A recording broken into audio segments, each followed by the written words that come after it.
You're watching TVC Breakfast. Let's get into our first discussion now. Days after Dave Umahi and Eric Igwe were sacked from office by the Federal High Court, Abuja, the Ebonyi State Governor and his deputy have appealed the court judgment. Governor Umahi and his deputy in the appeal notice stated that the Federal High Court erred in its ruling and they therefore disagreed with the entire judgment, which ordered their sack for defecting to the All Progressives Congress from the People's Democratic Party. In the appeal document, they argued that the trial court they stated that the trial court erred in law when it relied on Section 68 and 109 of the Constitution in holding that having defected from the PDP to the APC, he offended the provisions of the Constitution and must vacate his office.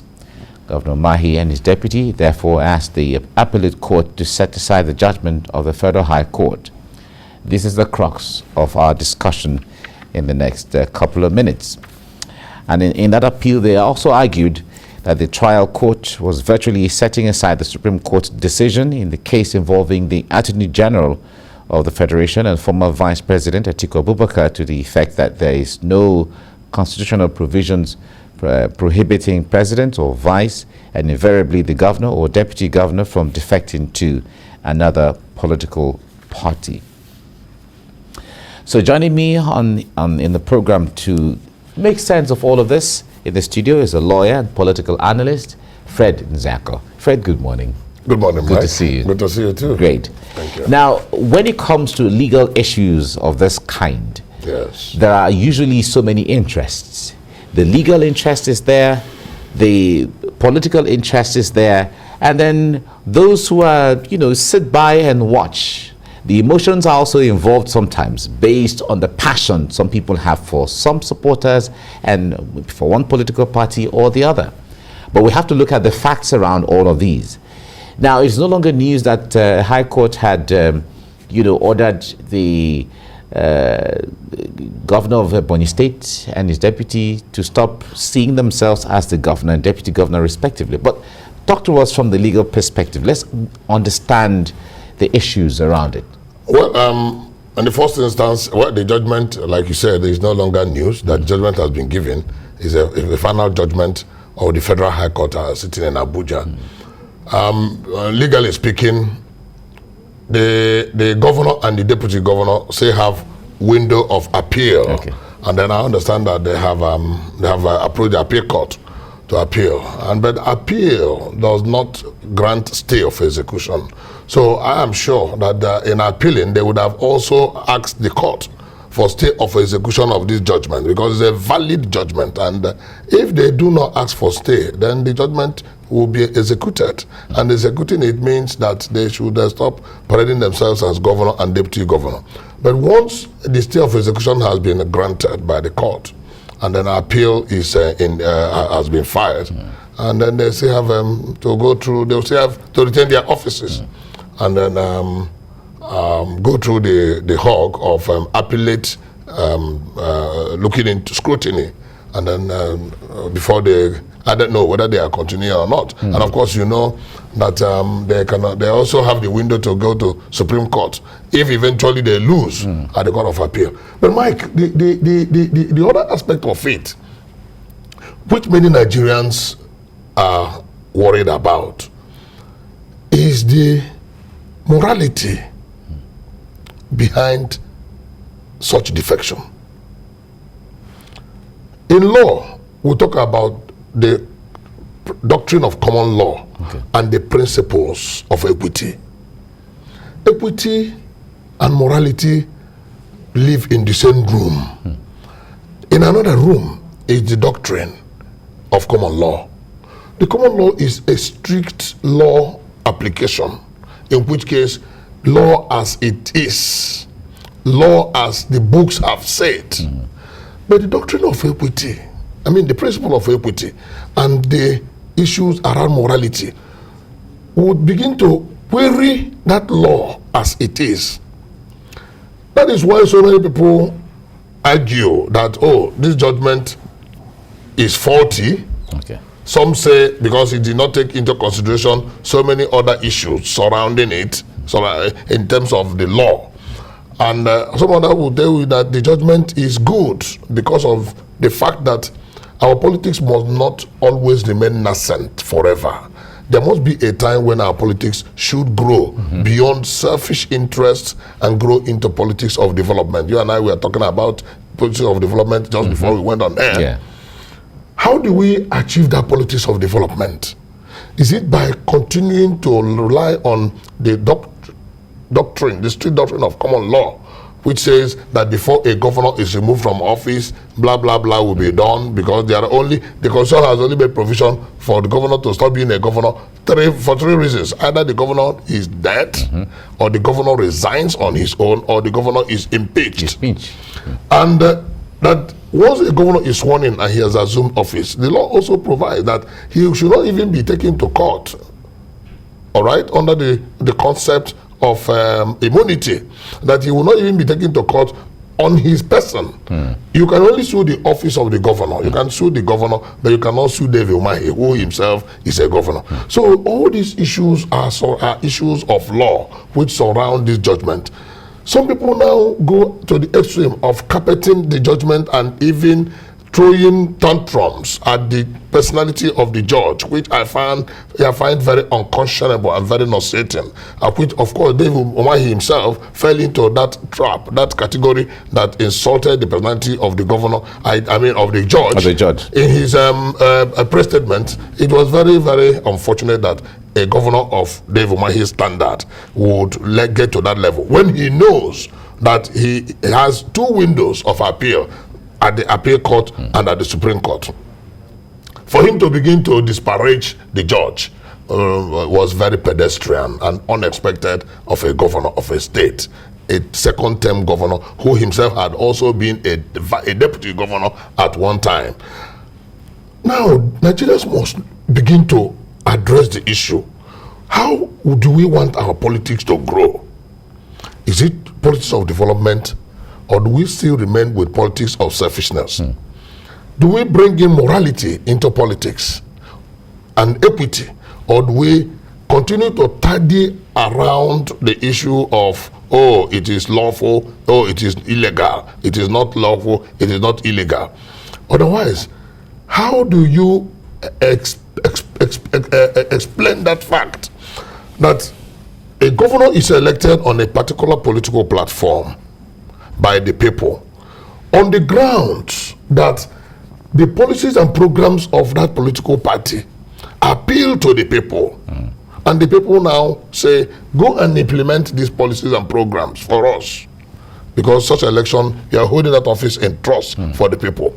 And that same governor will now move to another political party that the people themselves had rejected, because essentially, quote and unquote, they did not like, appreciate, or want whatever policies and programs that other political party has presented to them. So if you look at it that way, you are now undermining the interests of the people, because you have abdicated that responsibility they are given to you. And that is where the judge was saying that the governor, in manner of speaking, had resigned his office by defecting to another political party, that he had resigned.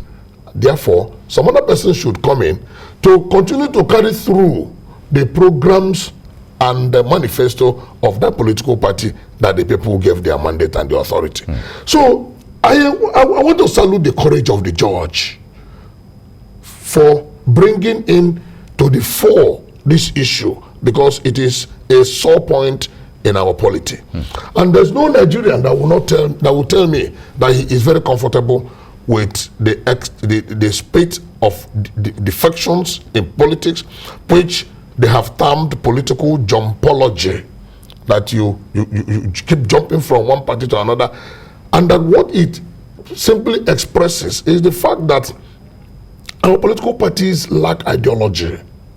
If parties are built on ideological leanings, in which case, this is what we believe in, this is what we will do when we come to power.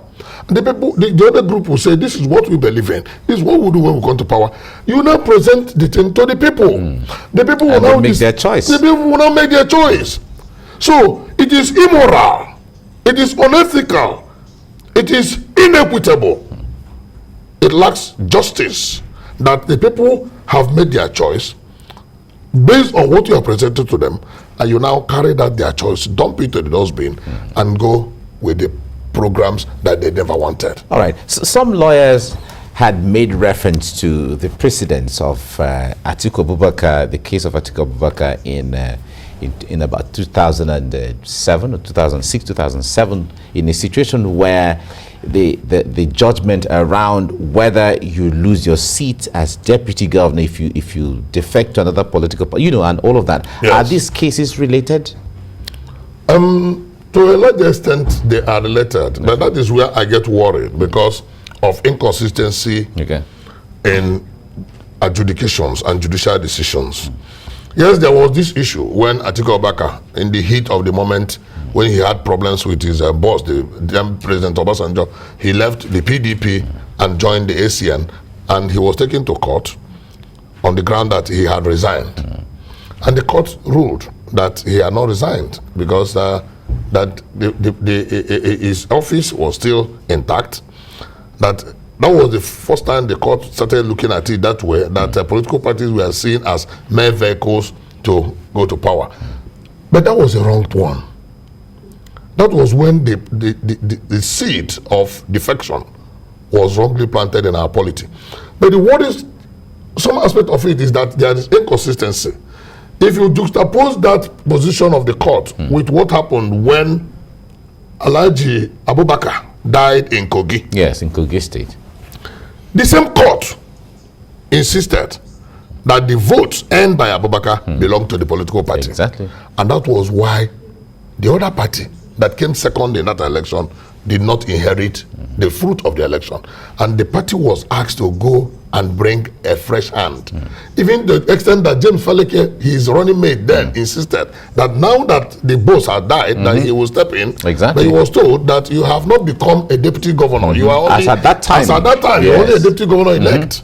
And so the political party decides So the political party decides ultimately. In that decision, political party end the votes.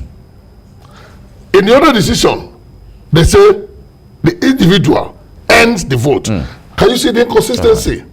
So that is why I say that I salute the courage of the judge, so that even the judiciary should wake up and for the obtained time fine-tune their decisions, so that the doctrine of precedents and stare decisis will not continue to bring in confusion, where one judgment is given in this side, another judgment is given on another side. That becomes a judgment of convenience, and that law prohibits judgment of convenience. It must be consistent, so that if there has to be change, you will now see the reason and the need for change, because the society is dynamic, and the dynamic nature of the society requires that sometimes issues and judgments can change, but it does not change on a daily basis. It does not change according to convenience. Like we say in law, it should not change according to the foot of the chancellor. Of course, it must be consistent, so that the society will be consistent. It must, and a predictability of law. Once you have followed a certain pattern, you will now know that you are achieve certain results. It cannot be, oh, this party is involved today, we give them judgment. The other party is involved the next day, we give an judgment. It will bring confusion in the polity, and that is exactly what we're seeing. So at least let this one be further tested up to the Supreme Court, and let there be a finality on this issue. If we're going to allow and tolerate jumpology in politics, whereby you continue to defect from one party to another at will, carrying the mandate of the people, dragging their interest on the mud and not caring about what they're feeling or the feeling of the electorate who are giving you that mandate, then we'll have to take that decision now. There are other cases. In Cross River, the governor moved from one party to another. In Zamfara, the governor also did that. It must stop. Mike, we practice American-style democracy. Nigerian pattern of presidential system is patterned after that of America. Can you imagine a governor in America moving from, with the mandate of the Republican, moving to the Democrats? Is it possible? It's not possible. So if we must learn, let us learn holistically. We do not bring in something and then Nigerianize it. Nigerianize it or corrupt it. Because this is a corruption of American style democracy. So, some people will say when you bring those, when you copy from the outside, you domesticate. Some people use the word domestication. This one is a corruption of the system, not domestication. It's a corruption of the system. Because the mandate of the people is paramount. The mandate of the people should be respected. And it also brings to the fore the need for political parties to run along ideological lines and fortify and strengthen their ideologies. Fortify their strength in their ideologies, so that people will say, I belong to this party because this party does this. All right. What scenarios do you see going forward, legally on one hand and politically on the other hand? Well, politically, let me start from politically. Okay. Politically, I think Governor Umahi is receiving a baptism of fire because of his political ambition. His politics. He said he wants to be president. They want to begin to pull his tail, so they keep him busy with struggle for survival, and then the rest is history. The rest will become history. Then on the side of law, I think going forward, by the plethora of issues, it depends on the opinion of the appellate courts. If the appellate courts want to save our democracy, because I can tell you, like the analysis that we have just done, that it is not cast in stone. There are judgments favoring it on one side, there are judgments against on another side. Yeah. But let the appellate courts, who have always stood up to defend our democracy, this is a challenge to the appellate courts. This is a challenge also to the apex court, the Supreme Court, because ultimately this will get to the Supreme Court. But I don't know whether it will get to the Supreme Court and decided before May 29 of next year because of the time frame. But whenever it is, let it get to the whole hog, so that at least for the sake of our democratic, enriching our democratic culture, let there be a finality on this matter. And it's neither here nor there. For those who jump around saying that it will fall flat on appeal, there are cases where it will not fall flat on appeal, because in times past there are conflicting cases. At one breath, the votes belong to the party. At another breath, the votes belong to the individual. Let it be streamlined this time around. All right. Thank you so much, Fred Nzako, for your insight into all of these. We look forward to seeing how the scenarios will play out eventually. Many thanks. Thank you very much. Many thanks. Thank you. Thank you. Right.